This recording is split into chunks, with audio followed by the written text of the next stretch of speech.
Welcome to the XR Magazine podcast. Dive deep with us into the mesmerizing world of immersive tech, where we bring you conversations with the trailblazers of XR, AI, and spatial computing. If you're curious about what's on the horizon and eager to be inspired, you're in the right place. Tune in and let's explore the digital frontier together. Today, we have the pleasure of connecting and speaking with Daniel Berrick, who is a Policy Counsel at the Future of Privacy Forum. His work involves analyzing complex consumer and commercial privacy law and policy issues, including sector and technology specific areas such as immersive technologies, open banking, and biometrics. In this role, Daniel collaborates with industry, peers, and the wider privacy community to identify and develop best practices for data privacy. He received his JD from Duke University School, cum laude, and his BA, magna cum laude, from Hamilton College. Daniel obtained a CIPP US certification in recognition of his knowledge of US privacy law. I am super excited about this episode, which is one of those ones that are not very common in podcasts or in topics discussed around immersive technologies, but that I personally believe is fundamental, which is related with privacy and ethics. I can't wait to begin. Let's do it. Thank you so much, Daniel, for being here today. We're super excited. How is everything going with you today? Everything is going splendid. Very happy to be here, Diana. I'm really looking forward to talking more about privacy issues and extended reality technologies. Thank you so much. Yeah, I think that every episode we begin with knowing a little bit more about your story, your background. What do you have to say about it? Yeah, no, I'm really happy to provide that. So I am a lawyer by training in the United States. I'm barred to practice law in Washington, D.C. And going back a few years to when I was in college, that's when I was first exposed to XR technology. I believe it was the summer of 2018. I was just about to graduate and my friend reached out to me and they said, "Hey, Daniel, there is a game called Robo Recall and there's this VR headset called the Oculus Rift. I've never heard of it. Do you want to try it on?" And at that point, I'd never experienced VR before. Anyway, I wasn't doing anything that week. So I went over to the library and I tried on this headset and I played this game.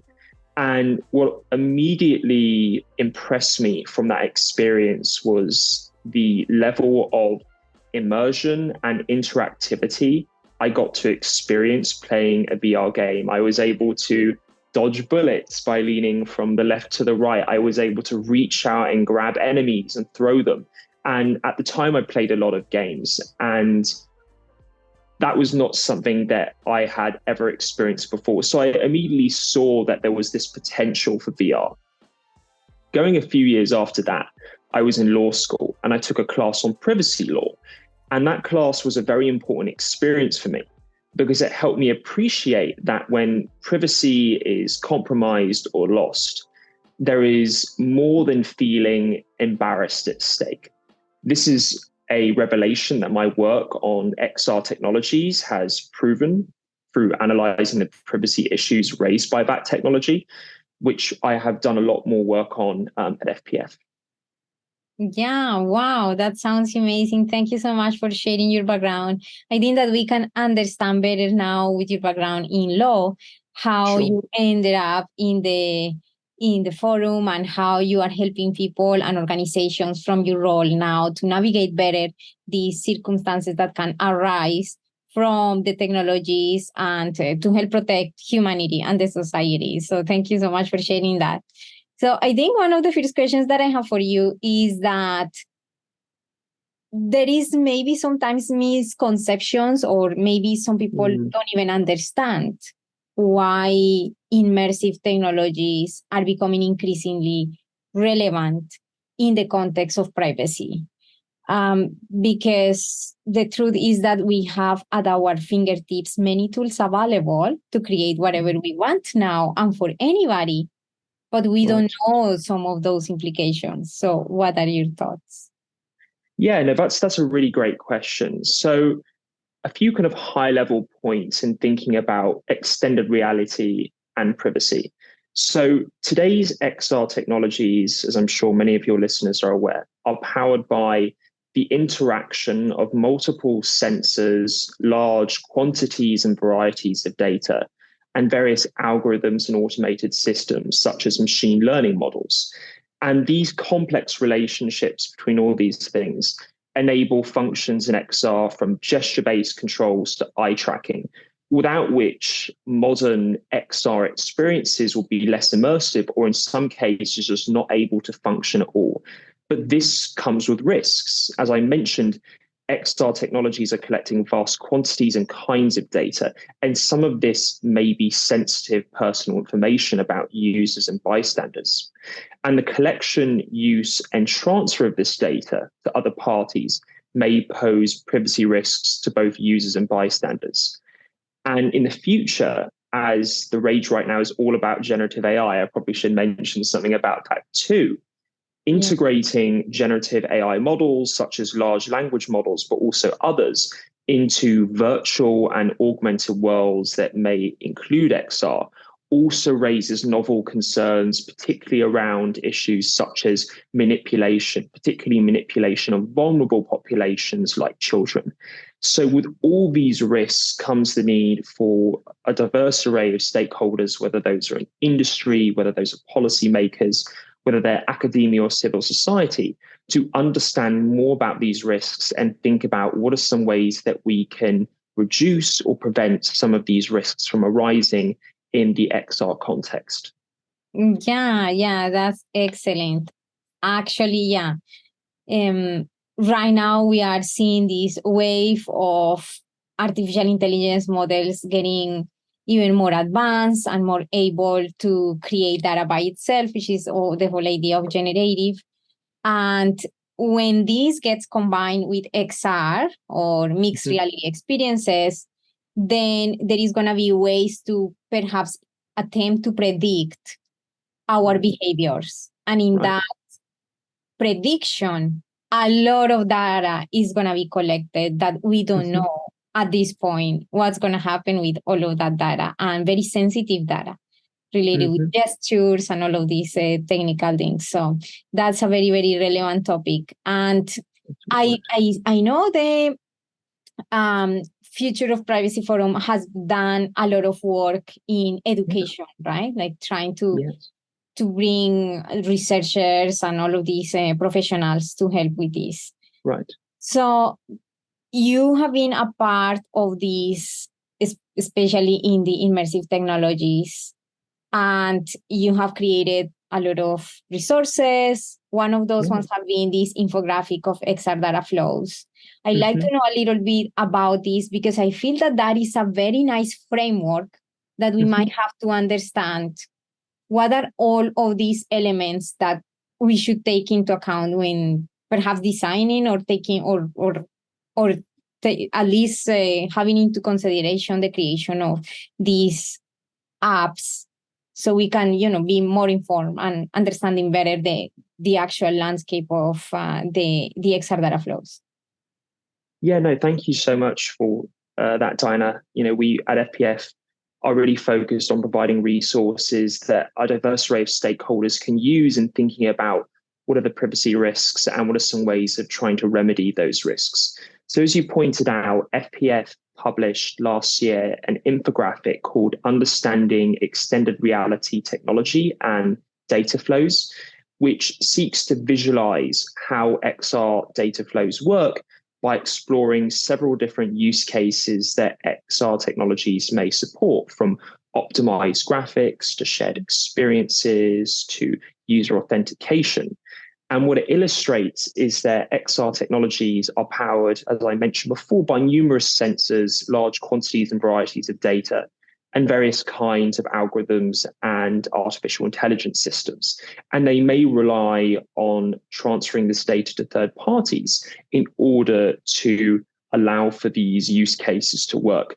Now, the reason why we decided to make this infographic in the first place is back in 2021, 2022, there was a significant increase in the interest people were displaying, whether those be just members of the public, policymakers, and businesses, in how XR technologies work. But as with lots of new technological phenomenon, when things just start up and they're new on the scene, there's a lot of information out there, and it's very difficult for these different stakeholders to actually understand, well, how does the technology work? And if you don't have that foundational understanding of how that technology works, it's much more difficult to appreciate and anticipate what the risks are or could be, and take actions to prevent or mitigate those risks from happening. So that was kind of what we sought to remedy by publishing this infographic. Now, in addition to the infographic, we also published 2 blog posts which complement the infographic. They explain what the data flows are, but they also kind of unpack what some of the privacy and equity issues are that are raised by XR devices and strategies for mitigating these risks. And maybe it'd be helpful also just to kind of talk about, well, what are these risks? Because I think you hear a lot of people saying, well, XR technologies pose privacy risks, but they don't necessarily dive into that. So let me kind of talk about what the research has shown these risks to be. So there are 4 kind of primary risks that we at FPF have identified. Those include those related to sensitive inferences. The second relates to the loss of anonymity. The third relates to the loss of bystander privacy. And the fourth relates to manipulation caused by generative AI, which we alluded to before. And I'll talk more about that in a moment. Going back to sensitive inferences. So many of the use cases that we feature on the infographic capture or rely on data from which an entity may be able to learn deeply personal information about people, such as their sexual orientation and even their medical conditions. And this was recently corroborated actually by a study demonstrating that certain personal attributes can be inferred from motion data that is captured in the popular VR game Beat Saber. And using deep learning models, which are a kind of machine learning, a kind of AI, the study's authors learned about users' backgrounds, their demographics, their environment, their habits, and health, all from their hand and head motion data. Now, this follows an earlier study which showed that this motion data can actually be used to identify individuals. Now, why does this all matter? So many internet users like you and me recognize that websites and applications on their phones, for example, can capture large quantities and varieties of information about them, which means that they're more likely to take measures to protect their privacy in these contexts. This understanding, however, may not carry over to XR, which, as we all know, is relatively new and involves novel data types and uses that users just may not be familiar with. XR users there may be therefore less likely to take precautions to protect their privacy. Now, this underscores, I think, the importance of educating users about threats to their privacy in XR and developing technical measures to mitigate these threats. So that's one kind of risk. Now, what's another kind of risk? Well, another kind of risk relates to the loss of anonymity. What this is the relation of the variety of data and the large quantities of data that are captured by XR technologies and the ability to track people across context. Essentially, the idea here is that if you can capture large quantities of data about people, it's easier to digitally fingerprint them and track them across digital environments. Why is that important? Well, if it's easier to track people across environments, you can more easily monitor their behaviors in an online environment, which means you can create profiles about them. And using these profiles about people, it becomes possible to make decisions using that profile data. And those decisions could have significant impacts on individuals. A third big issue relates to bystander privacy. Now, this is an issue that has come up a lot in conversations surrounding privacy in XR, and it's the idea that, particularly for augmented reality, if we have an ideal form factor like AR glasses, which we've heard some companies are working on, you can have a situation where those glasses, for example, are capturing information not just about you, the user, but about people around you. Why is this important from a privacy perspective? Well, these non-users, these bystanders, will often lack notice. They won't know that this data is being captured about them, let alone for what reason it's being captured and with whom it's being shared at the time of collection. Now, some companies have sought to address this issue, but this is still an ongoing issue that is attracting quite a bit of attention. Now, finally, what's the last big kind of privacy issue that we at FPF have addressed? That deals with manipulation and generative AI, which has been a topic of much discussion as of recently. So in the future, virtual agents, which are powered by generative AI, may populate immersive virtual worlds that you may gain access to using XR.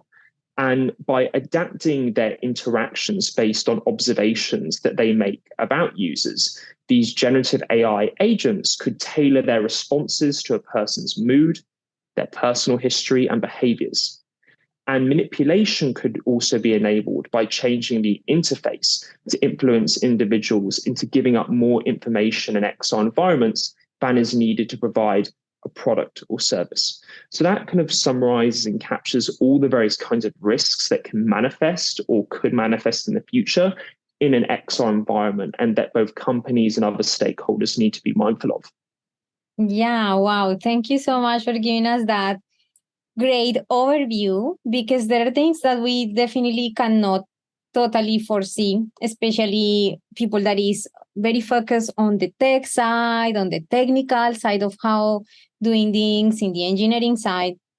I think that this becomes a perfect complement of any professional to begin to apply all of these standards or some sort of, I guess, guidelines that we should all incorporate from the design side of things. So almost always that we speak about privacy, we end up speaking somehow in legal aspects, regulation. So this is my next question about what are the legal protections that are already in place for bodily data concerning XR? Are there any or not, or what's the landscape of that situation now? Yeah, Dinah, that's a fantastic question, because the reality of the situation is that whether you're in the European Union or if you're in the United States or some other jurisdiction, there is no XR-specific data privacy law. And what that means is that these laws were not considered with XR in mind, right? In many cases, these laws actually may be quite old. And what that means for practitioners, whether you're working at a law firm or you're working in-house at a company with the engineers who are designing and developing these XR products and services, is that you're trying to think about how these general rules that are included in these laws and regulations apply to XR technologies. And there is no agreed upon best practice that is specific to XR as to how you take those general laws and apply them to specific XR use cases. And so as a result of that, practitioners need to be thinking about a wide variety of laws that could be potentially implicated by XR technologies. So one example in the EU is the GDPR, which regulates the processing of personal data using automated or manual means. In the United States, we have comprehensive state laws. We don't have a federal GDPR-like law. Rather, what has happened is the states have taken the initiative to pass laws that kind of address most aspects of data privacy. Maybe there'll be a federal law one day, we don't know. There have been multiple proposals, some of which have come close, but as of yet, we don't have one. But in addition to these kind of state level comprehensive laws that are kind of like the GDPR, we also have kind of sectoral laws, such as those dealing with kids' privacy specifically, or those dealing with biometrics. And I can actually talk about the latter of biometrics a bit more because we've actually done some work in this space.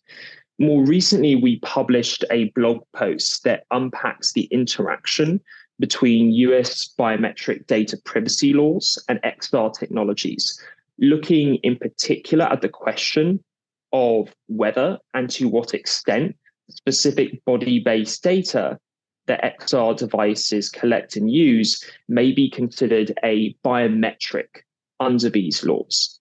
And we arrived at several big takeaways that people should be aware of when thinking about how these XR technologies are regulated under these biometric laws. The first is that face templates and iris scans that are used to authenticate an individual's identity are likely going to be considered to be a biometric under those laws. And that's something that you need to be mindful of. Another big takeaway is that there are laws in the US that regulate biometrics that have broad definitions of biometrics and therefore may apply to systems that use face detection, as seen in emerging case law from Illinois, which is where the big kind of biometrics law is. It's called BIPA, regarding virtual try-on XR applications that use augmented reality. And there's actually been a significant increase in cases in Illinois that deal with virtual try-on AR features. Organizations have taken steps to reduce their liability risk regarding face-based biometric systems, including by minimizing the collection of identifying data or processing biometric data on device as opposed to sharing it off device with servers. And the final big takeaway is that body-based data that's not used for identification in XR, like eye tracking and voice analysis, may also be considered a regulated biometric if the technology and data are capable of identifying an individual. So what's the big takeaway there? There are lots of kinds of data that on their face may not seem to be covered by these laws, whereas in reality, they actually may be. But you need to kind of look at what the state laws say, as there are differences between them. But these are kind of just a few examples of some of the considerations that companies that are designing and developing XR technologies need to be thinking about when they are engaged in the creation process. Mm-hmm. Yeah, wow. This is very, very important when I ask this question about law. This is because we wonder if there is not a very specific regulation that we could abide for, then who is the responsibility and how that could be controlled or navigated for safety inside companies. So the companies might have some sort of important role, and that's why having develop their standards, their ethics, it's important. Yeah. And what is your opinion? What other mitigations can be in place besides helping the companies with understanding and education? What other mitigations could be, even when we don't have the laws yet very standardized? No, Diana, that's a really great point. And one thing I'll just say kind of at the outset for talking about some of the things that companies could consider doing to reduce privacy risks is that even though we're dealing with a situation in the legal landscape where there are no XR specific privacy laws, there are still obligations that companies need to sort through when they're looking at these more general laws that probably still apply to them in how they interact with their products and services. So a good example of this is the requirement that you find in the GDPR, for example, that deals with this thing called privacy by design. And the idea here is that when you are designing a product or a service, you should start thinking about privacy then and how to incorporate all the kind of requirements in the GDPR into the product or service that is processing the personal data, rather than looking at it as an afterthought only once you finish designing the product or service, because look, that can actually get you in legal trouble. And data protection authorities, which are the primary regulators and enforcers of the GDPR in the EU, have focused a lot on this privacy by design concept. So it's important to be thinking about the design and incorporating privacy into the design process from the outset. So with that said, the question is, well, what are some things that companies can do? So at FPF, we have identified a few measures that companies should be thinking about to reduce the risk to privacy that may emerge when they're designing these XR products and services. The first of these deals with on-device processing. The idea here is that by only processing and storing data that is captured from the device on the device and not sharing it or transmitting it to other devices such as remote servers that you or another party controls, you're reducing the likelihood that that data could be accessed by a third party and used for unpermissioned purposes. So you're trying to reduce the risk through a lack of exposure. Another thing that companies should be thinking about is this concept called data minimization, which you see in a lot of different general data privacy laws. And essentially what the idea with data minimization is to limit the processing of personal data to that which is relevant, adequate, and necessary to accomplish a particular goal. So in other words, you shouldn't be collecting data via your XR devices or using it for reasons that go beyond what you need the data for, right? So that's another thing that you should be thinking about. Another thing that should be considered when you're creating XR experiences, products, or services is the practices and monitoring of third-party relationships you have. In many cases, you're going to have situations in the XR context where an application, for example, wants data from your device or data about a user in order to provide a particular feature, to enable a particular experience. But there are risks associated with this sharing in that it's possible they could use those data for other purposes. And therefore, I think it's very important for companies to set policies and guidelines for third-party developers' data practices and monitoring those practices to ensure compliance with the guidelines that you have in place. So those are some things that I would suggest. Now, one thing I'll note is that this is a question that we get asked a lot, which is why I think it's such a great question, Dinah, about how do we kind of manage the risk associated with using body-based data, whether it's in the XR context or other contexts. And I'm pleased to share we are presently developing a risk framework in consultation with companies, civil society, and academics for body-based data, such as data about your face, head, eyes, body, voice, that companies will be able to use when developing XR technologies. And the goal of this framework is to help mitigate and prevent the risks posed by using body-based data at the outset when XR technologies are being designed. So we're making some good progress there, but I thought I'd raise that as it's relevant. Wow, that sounds amazing. I'm very excited about that. I'm going to continue even the conversation with you about that because I think that that is something very, very useful because some companies might even know the general implications, but not the how. How is that I should do it? The philosophy might be interesting. They might agree, but not the how. So I think that could help in that direction.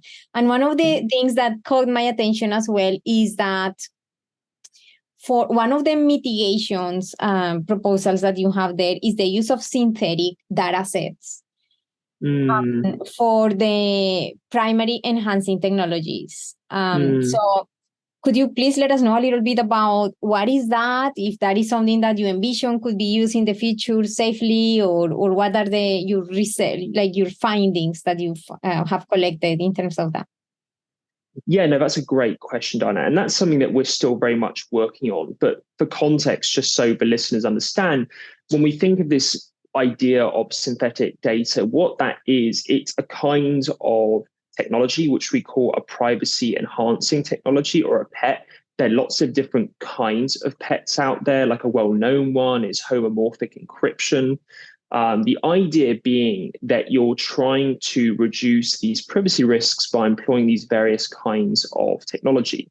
And one of those is the creation of synthetic data sets. And with synthetic data sets, the idea at a very high level is instead of using actual personal data from people in order to power an experience, or particularly in the artificial intelligence context, to train models, you could use synthetic data, which is based on this kind of information, in order to accomplish these tasks instead.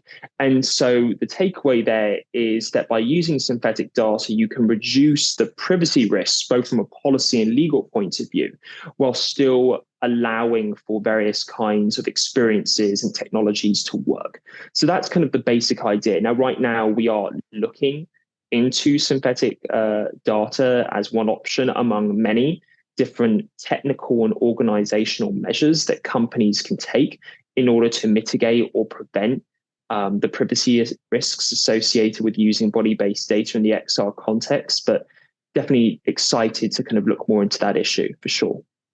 Yes, that's a very, very interesting thing to study for many companies. And I think this would branch me also into, just to finalize, this is something that it's very understandable, and maybe there is enough motivation for bigger companies to actually get serious about this, because it can cost them a lot of money, let's say, and of course reputation and many things. Sure. But what happens with the ones that don't have that perceived risk so evident there, with emerging platforms, very, very small startups, or even independent creators?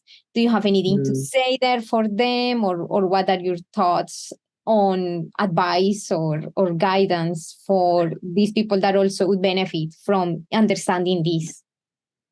Sure. So, one thing I'll just say with regards to why smaller actors within the XR ecosystem should care, and it shouldn't be just a domain where larger companies are focused on these privacy issues and how they mitigate them. The first thing I'll say is that in this day and age, my perception is that a lot of people care about privacy, and I'm aware of quite a few companies going beyond taking, the measures of creating privacy policies and providing them to consumers, to actually centering their branding around privacy as a way of communicating to customers that privacy is an important thing for them, because I think they recognize that a lot of people care about it. And as a result of that, caring about privacy is something that even smaller actors can do to build trust by showing that they're committed to a core value of their customer base. So that's one reason why I think they should care. If I'm to make an appeal that's separate from their sort of, market strategy, if you will, as to why smaller actors should care about privacy in XR, even if you're a smaller actor, in many cases, the law does not care that you're a smaller actor. The law still applies to you. And as a result of that, just from a legal compliance point of view, it's important to be thinking about privacy in the XR context so as to minimize the legal risks that are associated with using, collecting, and transmitting personal data in the extended reality environment, whether you're a hardware manufacturer, a software creator, or some other kind of entity that's active in the XR ecosystem.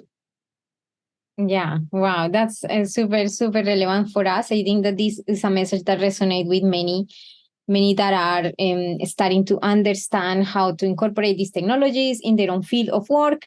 And many of them are actually still working for a company. And I do believe that beginning with an individual understanding of this can help the companies inside, because it starts with the one that is the designer, with the ones that are putting an experience together and helping to educate the rest of people, even in companies, even when they don't understand. So I think that it has been such a great conversation. I'm super excited about this one because this is like the topic that I am actually trying to investigate and research more of. And I wonder if there is anything that you wish I had asked you today. Well, first off, I'll just say, Dana, thank you so much for having me. This has been a really engaging conversation and one that I have really enjoyed. The big thing I would just say is when companies are developing and deploying XR technologies, they should be thinking about privacy from the outset. This is important for companies to do, not just from a legal compliance point of view, such as required by the GDPR when you're engaging in privacy by design, but as a way of promoting trust with your customers, as a way of reducing the risk posed by using XR technologies from a privacy perspective. I think these are all things that companies should be taking into account when they're engaged with the design and deployment process. And if anyone is curious about, these issues and wants to speak further, I'm happy to provide my email separately, maybe in the byline, for example. Yes, for sure. And I'm also actively inviting anyone to check and study the breadth of resources that are offered by the Future of Privacy Forum. That's how you can put it on Google and find it. And there you will find many resources by many professionals, experts in the area, as well as, of course, the blogs and materials that Daniel Berrick have prepared, especially for you. We, the professionals that are starting to navigate and taking this seriously for the good of society and individuals that are in contact with our experiences. So this has been fascinating. Thank you so much, Daniel, for your time. And right now I'm inviting anybody to share this episode with a family member or friend who might be interested in this as well. This is a lot of value here, and thank you so much for your attention. And thank you so much, Daniel, for being here with us today. My pleasure. Thanks for having me. Thank you so much, and see you in the next episode. Bye for now.